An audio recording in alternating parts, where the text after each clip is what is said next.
बिस्मिल्लाहिर्रहमानिर्रहीम। अस्सलाम वालेकुम। उम्मीद है आप लोग खैरियत से होंगे। आज बहुत अहम कोर कमांडर्स कॉन्फ्रेंस जो है वो हुई है। वैसे तो सारी कोर कमांडर्स कॉन्फ्रेंसेस बहुत अहम होती हैं, मगर ये बाकायदा एक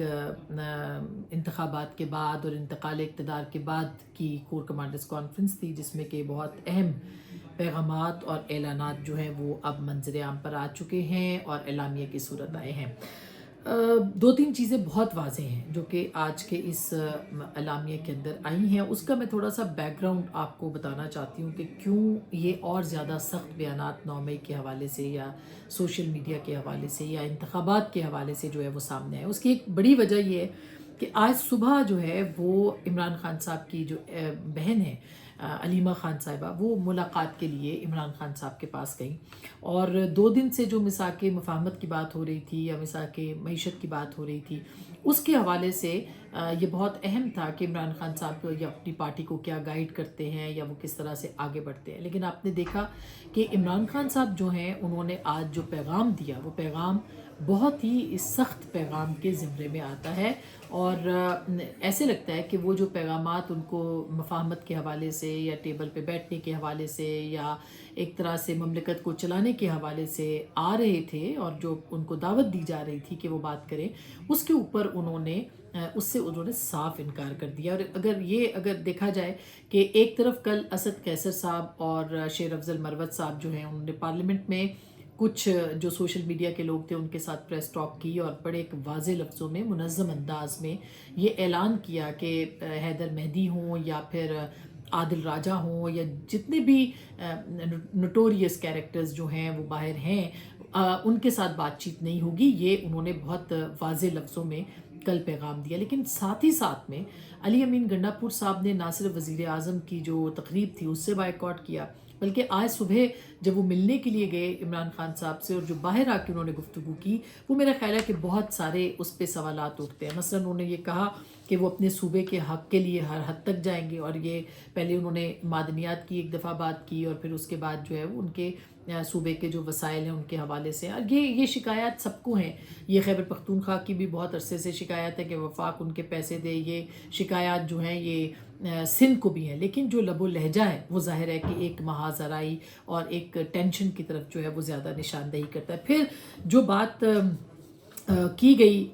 मोहतरमा अलीमा खान साहिबा की जानिब से, वो भी बहुत अहम थी। मसलन उन्होंने ये बात कही कि इमरान खान साहब ने बहुत वाज़े लफ्ज़ों में कहा है कि जिन्होंने मैंडेट चोरी किया है, करप्शन की है, मुल्क का पैसा लूटा है, उनके साथ ट्रूथ एंड रिकन्सिलिएशन की बात कैसे कर सकते हैं। हालांकि वो खुद ही एक सच्चाई कमीशन की पहले बात करते रहे, लेकिन अब वो कह रहे हैं कि अब उनके साथ बातचीत नहीं हो सकती, उनके साथ मफाहमत नहीं हो सकती। फिर उन्होंने कहा फिर आपके जेल के दरवाजे खोल दें, सबको बाहर निकाल दें, नज़रियाती इख्तलाफ के लिए ये कमीशन होना चाहिए, जहाँ करप्शन और मैंडेट चोरी हो वहाँ मफाहमत नहीं होगी। यानी कि उन्होंने दरवाज़ा बंद कर दिया या उसको मशरूत कर दिया कि आप इलेक्शन के हवाले से अगर कोई या मैंडेट चोरी के हवाले से अगर कोई आप बात करते हैं तो फिर तो बात हो सकती है, अदरवाइज़ जो है वो बात नहीं हो सकती। तो एक तरह से बड़ा वाज़े पैगाम था कि मफाहमत के हवाले से या मिसाक मईशत के हवाले से क़तई तौर पर जो है वो हुकूमत के साथ, हुक्मरान इत्तेहाद के साथ और इवन पीपल्स पार्टी के साथ भी, जिसके ऊपर इल्ज़ामात उस तरह से नहीं हैं जिस तरह से नून लीग के ऊपर है या MKM के ऊपर है,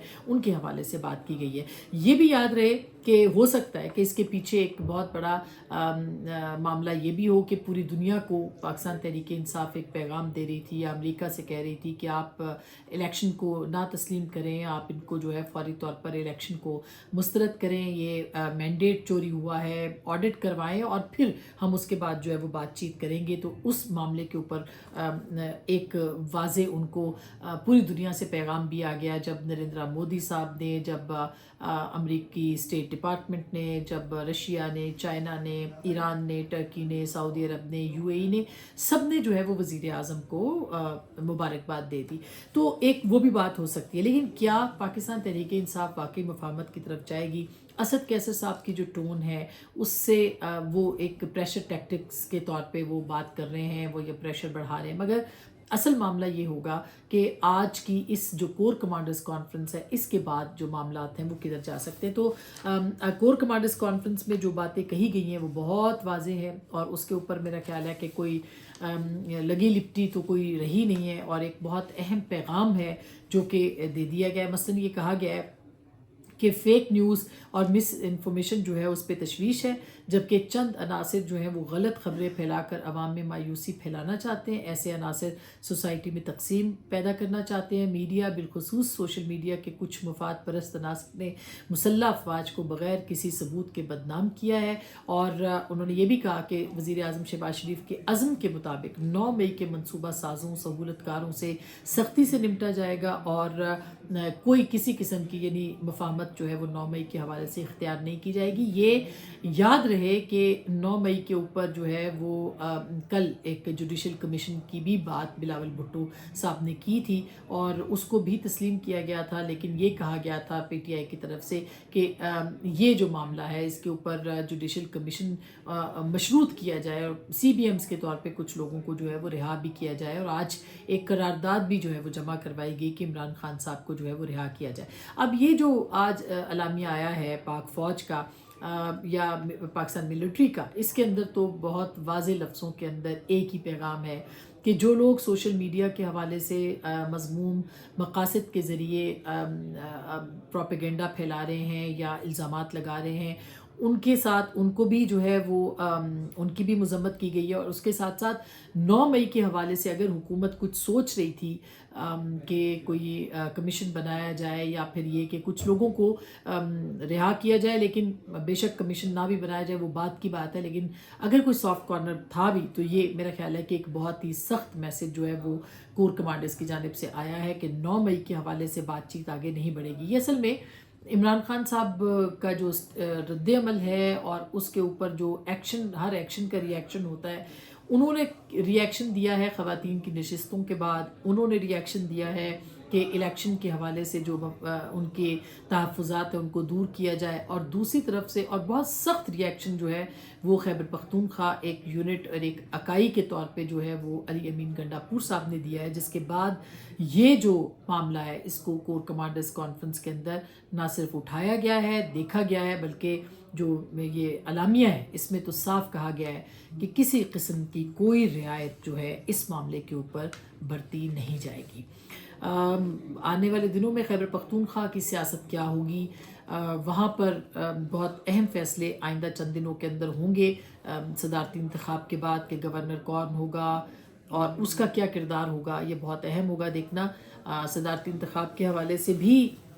جو زرداری صاحب کے نمبرز جو ہیں پورے ہو چکے ہیں تقریباً 345، بلکہ بہت سے لوگوں کا یہ خیال ہے کہ اس سے بہت زیادہ ووٹ بڑھ جائیں گے ان کا جو پورا ایک فارمیشن ہوتی ہے 1000 سے زائد ووٹس ہوتے ہیں سارے اسمبلیوں کے، اس کے اندر بڑی ایک کمفرٹیبل میجورٹی جو ہے وہ زرداری صاحب کے پاس تاحال ہے. بہرحال اس کے اوپر مزید کیا ڈیولپمنٹس ہوں گی اس کے اوپر بھی بات کریں گے. اپنا خیال رکھیے گا. اللہ نے کے بعد.